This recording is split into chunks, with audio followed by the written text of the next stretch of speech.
crime, and the Department of Justice would not let you discuss it during your testimony here today. Is that correct? I don't know.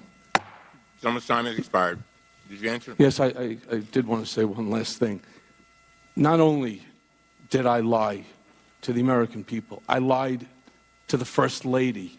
When the President called me, I was sitting in a car with a friend of mine, and he had me speak to her and explain to the First Lady. So the answer is you're not accurate, and I don't feel good about any of this, and this was not my intention. Ms. Lawrence. Sorry. Thank you, Mr. Chairman. I just want to put on the record, as being a Black American and having endured the public comments of racism from the sitting president, as being a Black person, I can only imagine what's being said in private. And to prop up one member of our entire race of Black people and say that that nullifies that is totally insulting. And in this environment of expecting a president to be inclusive and to look at his administration speaks volume. So I have some questions.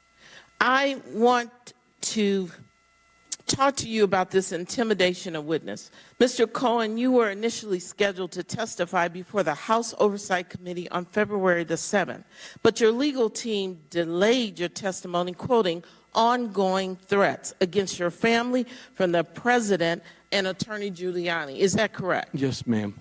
And then on November 29th, after you admitted that the president's negotiations over a real estate project in Russia continue well through the summer before the 2016 election, President Trump called you, quote, a weak person and accused you of lying. And then on December 16th, after 2018, after you disclosed that it was the president who directed you to arrange hush money payments to Stormy Daniels and Karen McDougal to conceal his extramarital affairs, he called you, the president of the United States, a rat.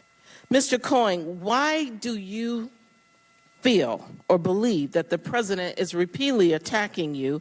You are stating that you feel intimidated, asking us to protect you, following your cooperation with the law enforcement. When you have access to 60+ million people that follow you on social media, and you have the ability within which to spark some action by individuals that follow him, and from his own words that he can walk down Fifth Avenue, shoot someone, and get away with it. It's never comfortable when the President of the United States... What do you think he can do to you? A lot, and it's not just him. It's those people that follow him in his rhetoric. What is a lot? I don't know. I don't walk with my wife if we go to a restaurant or we go somewhere. I don't walk with my children. I make them go before me because I have fear, and it's the same fear that I had before when he initially decided to drop that tweet in my cell phone. I receive some, and I'm sure you'll understand, I receive some tweets, I receive some Facebook Messenger, all sorts of social media attacks upon me, whether it's the private direct message that I've had to turn over to the Secret Service because they are the most vile, disgusting statements that anyone can never receive. And when it starts to affect your children, that's when it really affects you. On January 20th, 2019, Mr. Giuliani called your father-in-law, quote, a criminal, and said that he may have ties to organized crime.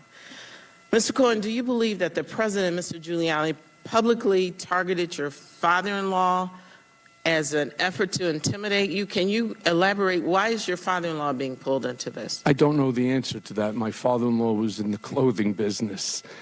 Came to this country because they in the 1972-73, the expulsion of Jews from the Ukraine. He came here to this country. He worked hard, and he's now enjoying his retirement. Never in my life did I think that Mr. Trump would do something so disgraceful. And he's attacking him because he knows I care about my family. And to hurt me, he's trying to hurt them. Interestingly enough, my father-in-law's biggest investments happen to be in a Trump property. So it just doesn't make any sense to me.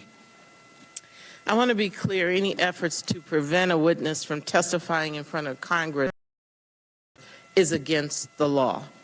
I want to be real clear about that. And as the chairman has said, retaliating against witnesses and threatening their families and members is a textbook mob tactic that does not benefit the President of the United States or this country. And I want to be on the record, this hearing is not about discrediting the President. It's about the oath of office that we take as members of Congress to have checks and balances and to meet the laws and the policies of this country to serve. Thank you, and I yield back.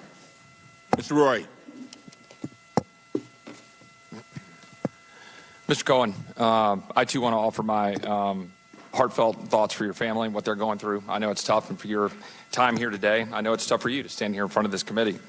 The chairman suggested you volunteered to come here. You testified that you were asked to come here. Is it correct you were asked to come here, yes or no? Yes, The combined total of the crimes for which you were sentenced would bring a maximum of 70 years, yes or no? yes, Yet you are going to prison for 3 years, yes or no? yes, The prosecutors of the Southern District of New York say to secure loans, Cohen falsely understated the amount of debt he was carrying and omitted information from his personal financial statements to induce a bank to lend on incomplete information. You told my colleague here today that you did not commit bank fraud. Not parsing different statutes, which I understand could be, I want for clarity, are you or are you not guilty of making false statements to a financial institution, yes or no?